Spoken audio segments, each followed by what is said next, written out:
si mund të jetojsh domethënë në një botë ku padrejtësia ka rrit maksimumin e saj.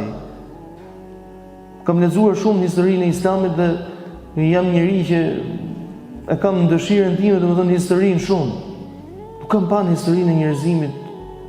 Por o ka qenë periudhë vështirë për muslimanët, kohë tatarëve, mongolëve, po them nuk ka pas më.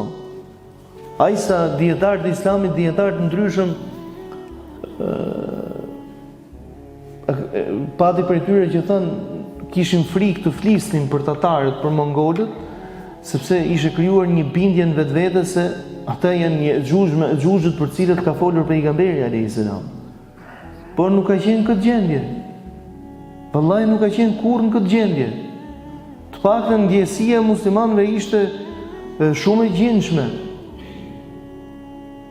Si mundet me jetu muslimanët, domethënë me jetu me të zënë gjumin ndar dhe mos me dalë nëndër, edhe për atë që nuk i ndjek se sot LBT ka dhe rrjetet sociale që faktohen, dokumentohen gjërat shumë shpejt, ato vrasja, ato krime, ato barbarizma, a mundet me të zënë gjumin më vëlla?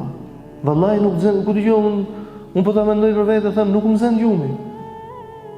Që nga fillimi i asaj lufte them drejtën, jam një prej atyre personave që nuk kam parë shumë pak pamje, po shumë pak që ndoshta numërohen me gishtat e të njërës dorë.